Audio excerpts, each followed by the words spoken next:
Okay, so today we are going to talk about step-by-step hypertension treatment. What is hypertension? What are the American Heart Association guidelines for the treatment of hypertension? What are the necessary investigations that you need to do? And how to start a patient on hypertension medication? What if the patient has certain comorbidities? What are the drugs that are used in those comorbidities?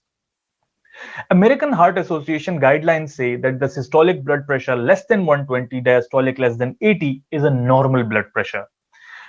Elevated blood pressure is the one that is between 120 to 130. And if the patient has blood pressure from 130 to 139 systolic and diastolic from 80 to 89, this is labeled as grade 1 hypertension.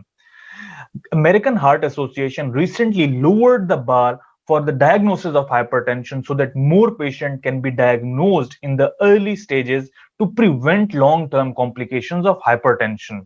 Grade 2 hypertension is the one where systolic blood pressure is greater than 140 and diastolic 90. For the diagnosis of hypertension, you need at least two readings on two separate occasions. This is because single reading cannot be used for the diagnosis of hypertension. Sometimes whenever a patient is in the hospital setting or in a clinic, they get anxious, they get stressed by the hospital environment and their blood pressure elevates due to that anxiety. That is called as white coat hypertension. So to avoid white coat hypertension, two readings are taken on two separate occasions. And the best method to diagnose hypertension is to check 24-hour ambulatory blood pressure. To measure 24-hour ambulatory blood pressure, a device is attached to the patient's waist and a cuff is applied on the patient's arm. That device is there for 24 hours and it takes blood pressure reading throughout that 24 hours patient is doing his daily life activities and you are checking 24-hour blood pressure. So that reading is more accurate for the diagnosis of hypertension because patient is not in the hospital setting, patient is at home relaxed. So home blood pressure monitoring or 24-hour ambulatory BP monitoring is the best method to diagnose hypertension. What are the investigations that you need to do in a hypertensive patient? To help quantify the risk, you check their fasting blood glucose to exclude diabetes. You check their cholesterol level. To see for the end organ damage, you check ECG or echo. You look for left ventricular hypertrophy. You do urinalysis to check the damage to the kidneys. You look for proteins. You look for RBCs in urine. To exclude secondary causes of hypertension, you can do calcium levels. To exclude hyperparathyroidism, you can do urea and electrolytes. And what we are looking in urea and electrolytes is hypokalemia. Hypokalemia is seen in Cohn syndrome, and Cohn syndrome is a cause of secondary hypertension. I have talked about secondary hypertension in detail in my video on secondary hypertension. You can check out the link in the description. Now coming to the treatment of hypertension. If the patient has normal blood pressure, you ask them to come for follow-up after 1 year and you check their blood pressure routinely. If the patient has elevated blood pressure 120 to 130, this patient does not need medication. This patient needs lifestyle modification. You ask them to bring certain changes in their life and you ask them to come for follow-up within 6 months. What are the lifestyle modifications?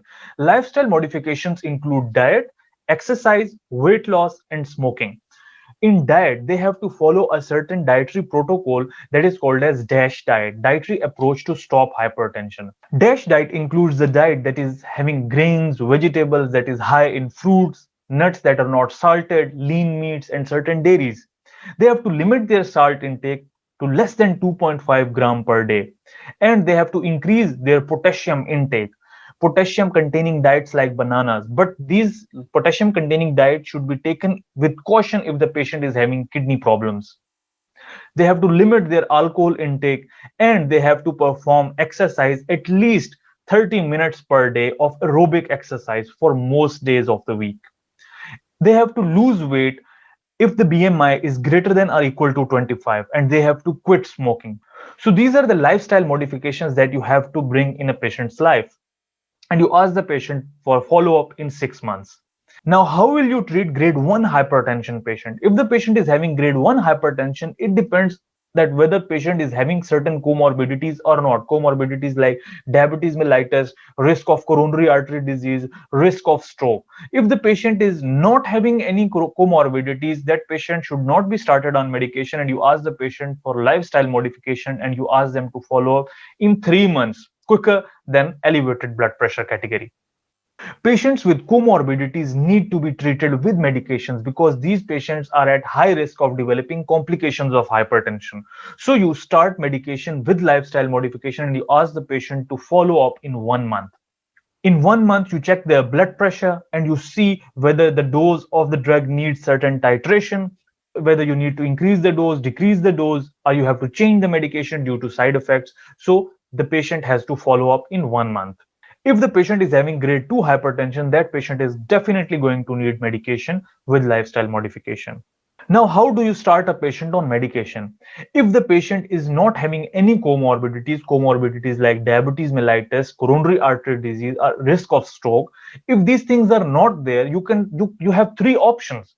In three options, you can either go for thiazide diuretics to control blood pressure, or ACE inhibitors, or calcium channel blocker.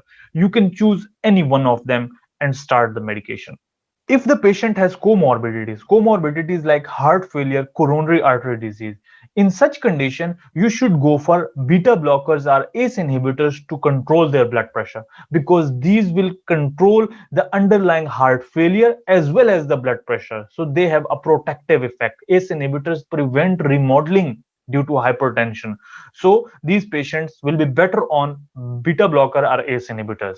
If the patient is having chronic kidney disease except stage 4, if the patient is having chronic kidney disease, go for ACE inhibitors. ACE inhibitors have protective effect to the kidney. If the patient is having diabetes mellitus, go for ACE inhibitor, because ACE inhibitor have protective effect on the kidneys, and diabetes mellitus can damage kidneys. So ACE inhibitors have a very protective role and should be given to diabetic patient to control hypertension. So what we are trying to do by giving these drugs to in these comorbidities is that we are trying to kill two birds with one stone. We are trying to treat three things at the same time with one drug. In summary, if the patient has normal blood pressure, you ask the patient for follow-up every year. If the patient has elevated blood pressure, lifestyle modification and follow-up in 6 months. If the patient has grade 1 hypertension, if comorbidities are absent, lifestyle modification, follow-up in 3 months. If grade 1 hypertension and comorbidities are there, like diabetes mellitus, coronary artery disease, heart failure, start medication with lifestyle modification and follow-up in 1 month.